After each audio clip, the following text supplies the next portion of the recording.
Everyone, Jack here again on the path. And today we are on day 21 of our consecration to St. Joseph. Sunday, just got back from Mass, very fun. I saw my good pal Eric, who's just moving into the neighborhood. So gave him a little bit of help on doing a little bit of moving there too, which was very fun.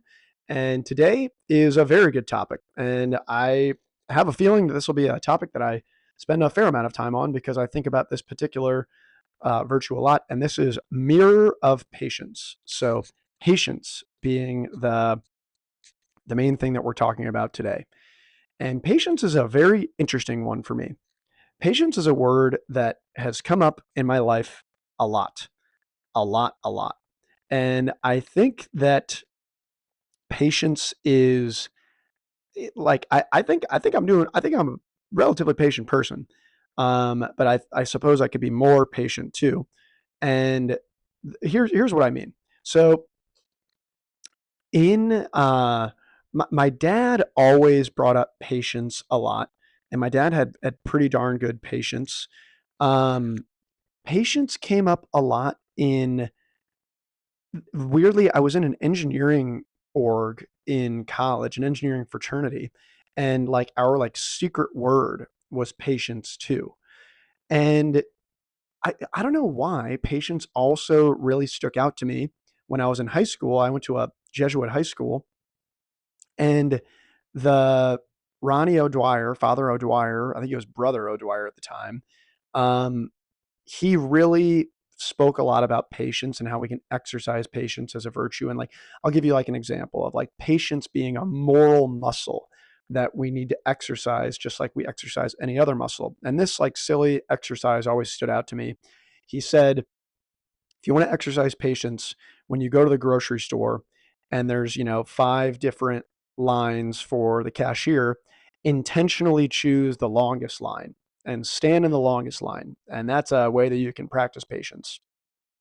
So, anyway, that I don't know why, but like patience just shows up a lot in my life. And it's something that I try to exercise a lot with.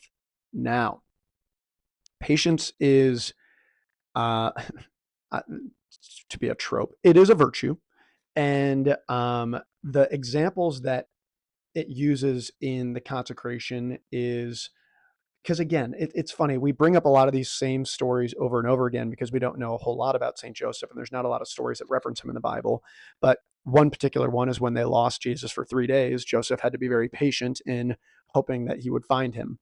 Um, Another areas that this is like a there's a scenario where Mary went to her sister Elizabeth's house for 3 months, and there's sort of two. It's not necessarily clear if Joseph went with her or not, but if we were just to assume he did not go with her, he had to be very patient for her to come back. Um, and then there's also the example of Saint Joseph exercising patience of having to be in Israel for a few years and being patient before they can go back into Jerusalem to, be safe from all this Herod stuff. So these are all just examples of why St. Joseph is a mirror of patience. But I'm going to go in a slightly different direction here of patience and how patience also relates to faith and how patience in God is a really important thing to exercise. Like in this day and age, and it does bring this up in the consecration too, more than ever, we are just so dialed in with instant gratification. And again, this is all stuff that like you've heard before. Like I'm not telling you anything new or novel. So but really I don't think we necessarily talk about how like patience really is an exercise. And patience is what allows us to have faith in God that what we're looking for will be coming eventually if we continue to, not give up. So I think that's also that's kind of an interesting angle to patience as well. Patience also requires you to not give up. If you're impatient and you give up and you just say, I'm just, I'm not going to be patient for this anymore, you're either going to, one, like try to force things, um, with your impatience, and that kind of messes things up. Or you just give up completely and you just abandon hope and you just say, you know what, I don't even want XYZ anymore. I'm going to just do something completely different. Where if you were just maybe a little bit more patient, it comes into fruition. Now, I'm going to personally use this in relationship modality, but you can apply this into your career or into your fitness journey. So maybe I'll start with the fitness journey stuff, and then I'll go into relationship stuff. Even though I know, like, I don't know, knowing myself, like the uh, relationship content always tends to like pique people's interests. Maybe that's gossip. Who knows? But anyway, I'll use the fitness one right now as a patience thing. So like fitness is one of those things that everybody kind of has a bit of a different body. There are obviously fundamentals that you stick to, but it takes a long, long, long time to get into shape and to stay in shape.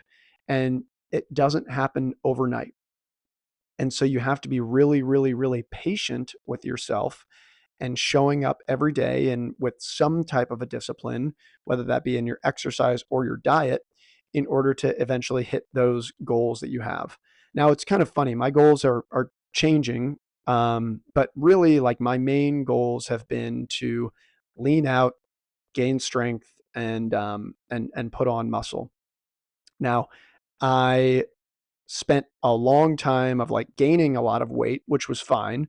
That got me kind of like big, but then I was a little bit chubby is not the right word, but then I had to go into another mode of patience of losing weight and dieting and staying really consistent with my exercise in order to shave off a lot of this weight that I had gained in order to kind of reveal the muscle that I had built over time.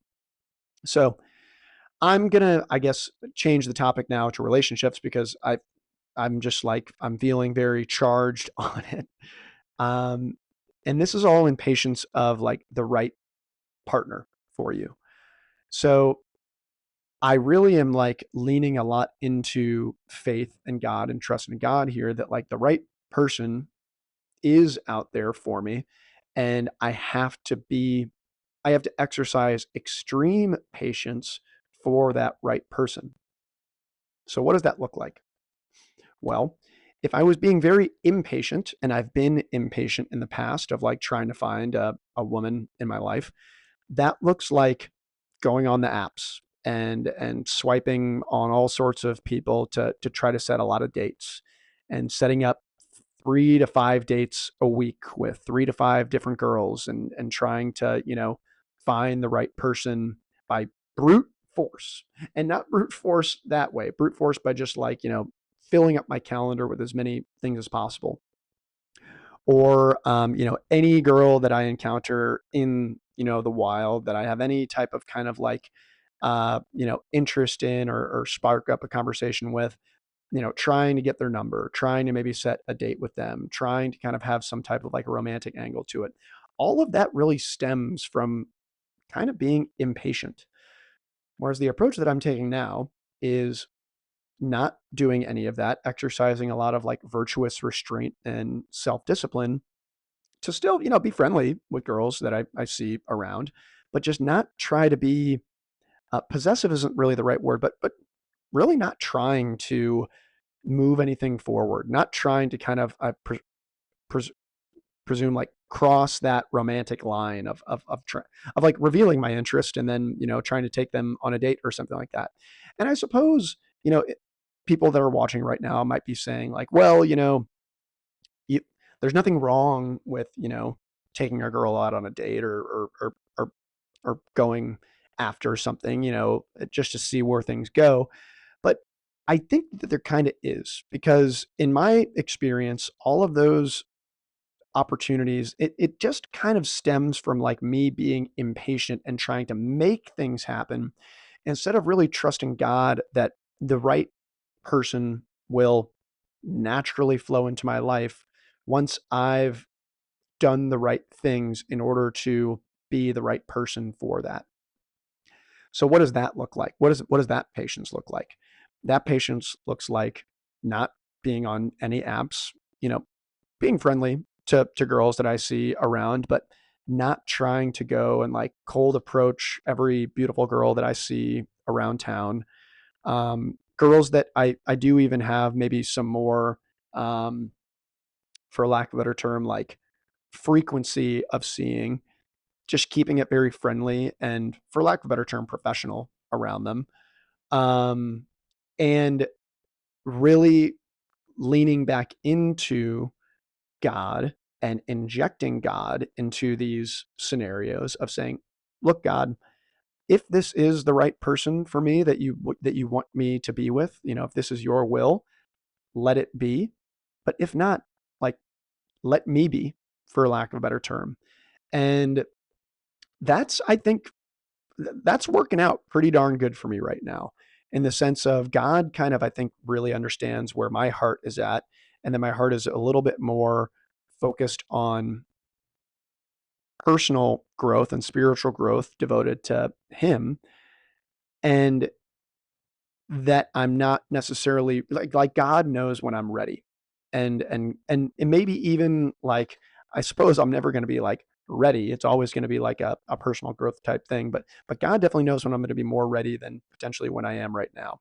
And if I were to, force something, God God has his will, but I have my will too. I have my free will. And so this all goes into the spirit of, sometimes our free will is more of a exercise of impatience than it is patience. Like, patience is such a cool virtue because patience is really the physical act of surrendering to God and saying, hey, I know I want this right now, but there's something else going on that I don't understand, that I don't have control over, that I need to just give to God and give thanks to God that he's not giving this XYZ thing to me right away. In my personal case right now, it's like a relationship, but this could also be money. This could be a new car. This could be a job title, or um,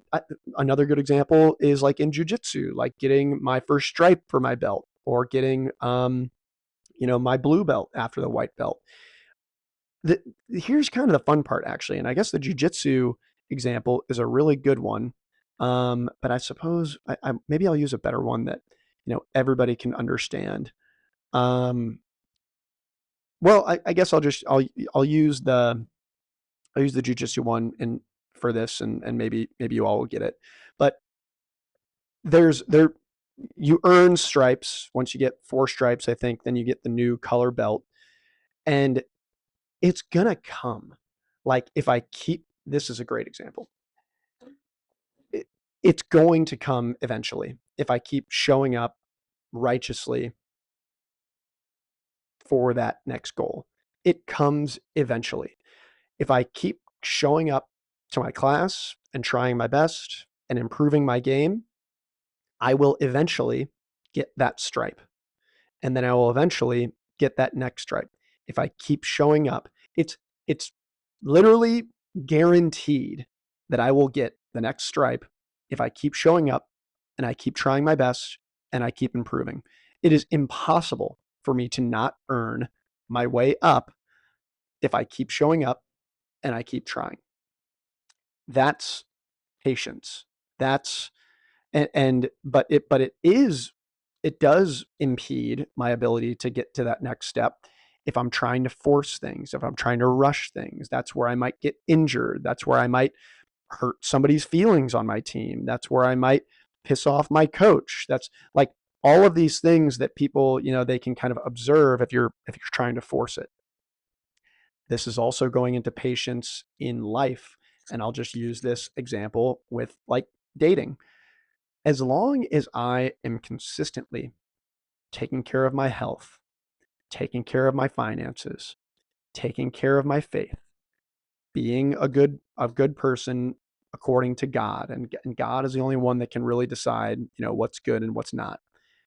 It's literally impossible to not attract a good person into your life. It's just going to happen. It might not happen immediately.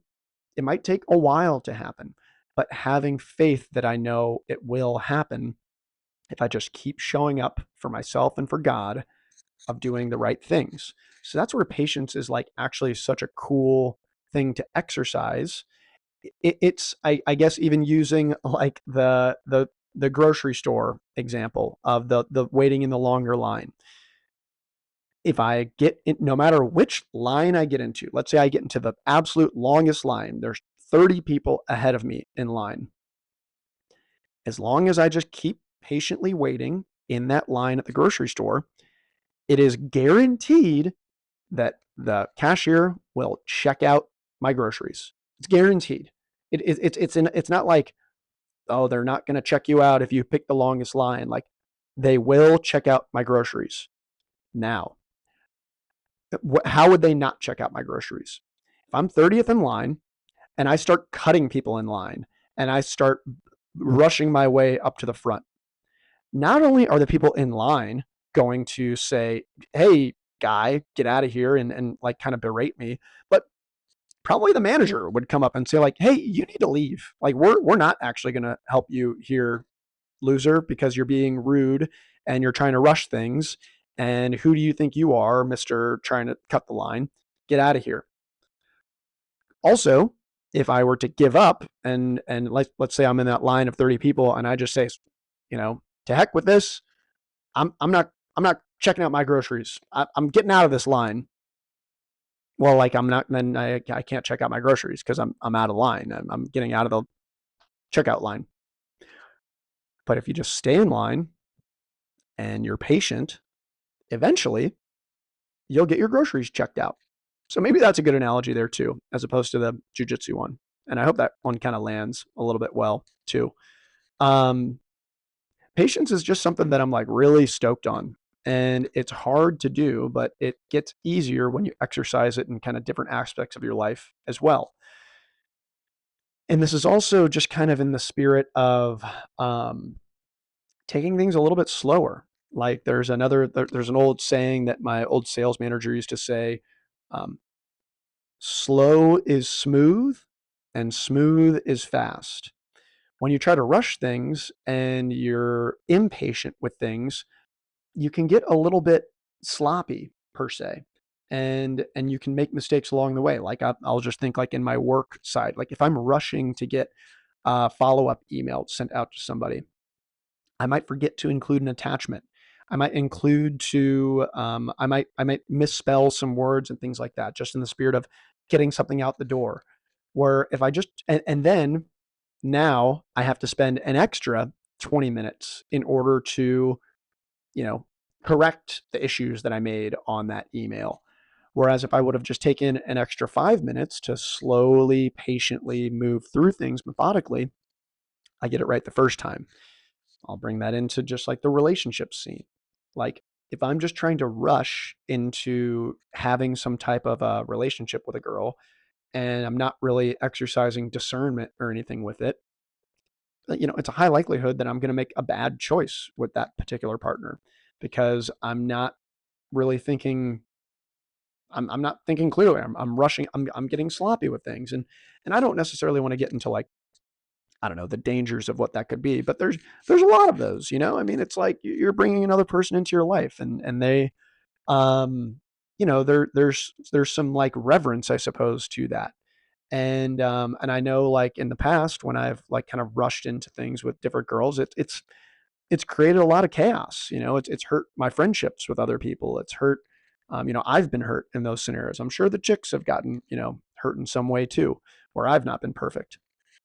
All of this being said, if I were to have just exercised a little bit more patience in all those scenarios, I would be better off in the long term. And patience is really faith in God that it's going to come eventually. So again, what does that look like? That's just saying like, God, like I know, like you put this desire in me for a reason.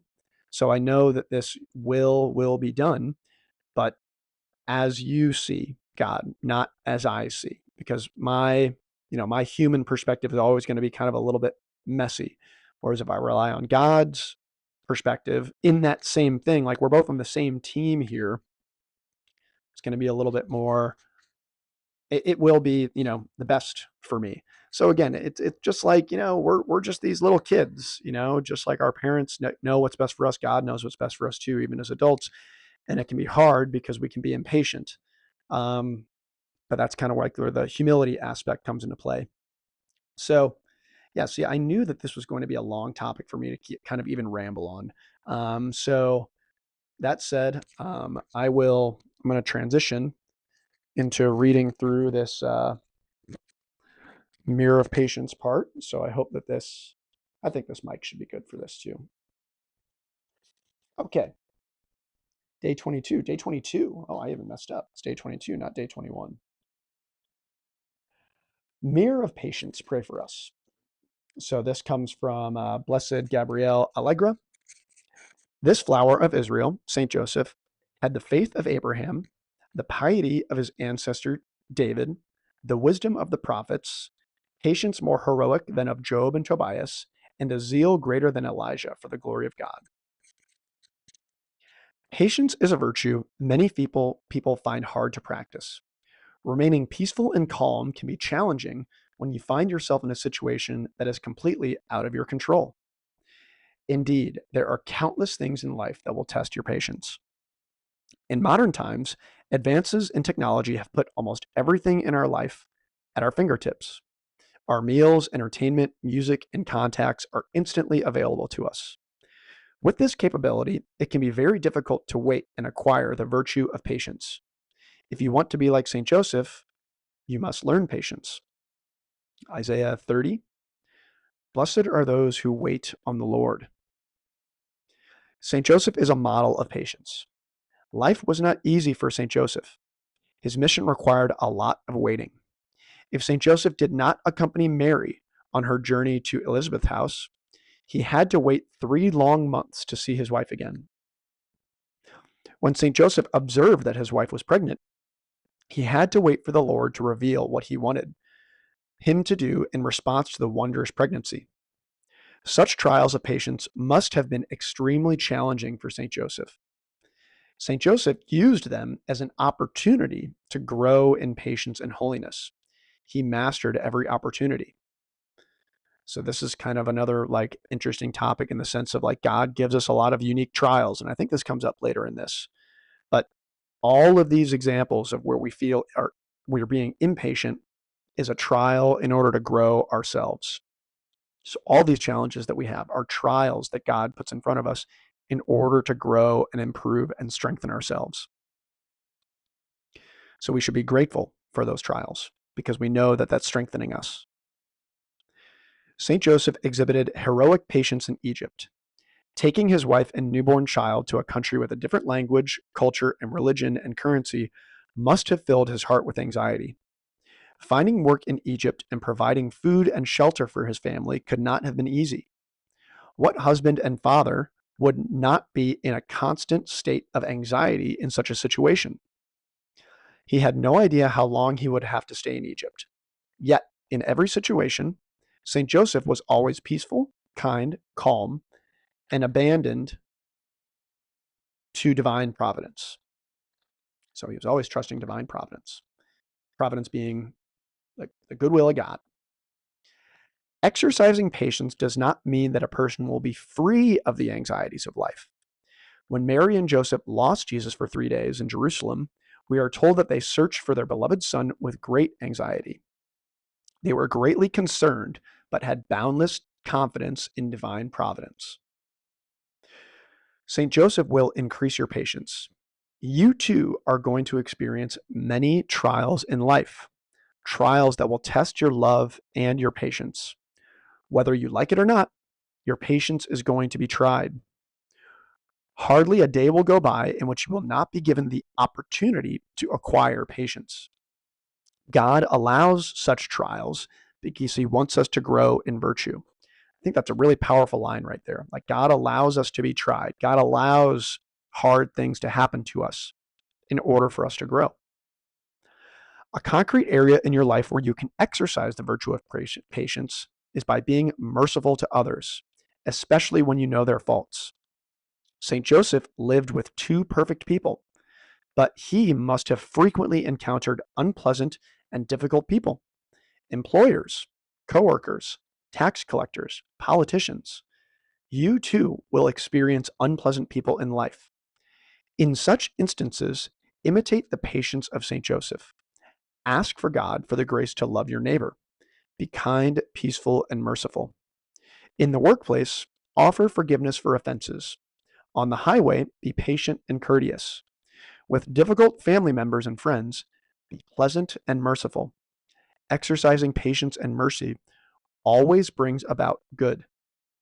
The lovingly patient and merciful person is always victorious in this life and the next. So, this last line comes from St. Joseph Morello. St. Joseph was always imperturbable, even in adversities. Let us model ourselves after this sublime example, and let us learn to remain peaceful and tranquil in all of life's circumstances. So, good topic for today. My longest video yet. So, thank you for being patient with the video. um, I think that, again, just like a good reflection is like we are going to be tried in a million hard different ways, but these are meant for us to grow and improve over time. So that's also where we need to be patient for ourselves and understanding that this version of ourselves is just one iteration of the final version after we've exercised a lot of the different virtues in the spiritual gym that we're all in every day. So we have to remember to put on that armor and to remain vigilant and stay strong and strengthen ourselves even in these trials and be grateful for the trials, because this spiritual practice is how we improve and how we become a model for others and how we become a little bit more like St. Joseph. So thank you for joining me again for day 22 of our consecration to St. Joseph. I will see you tomorrow.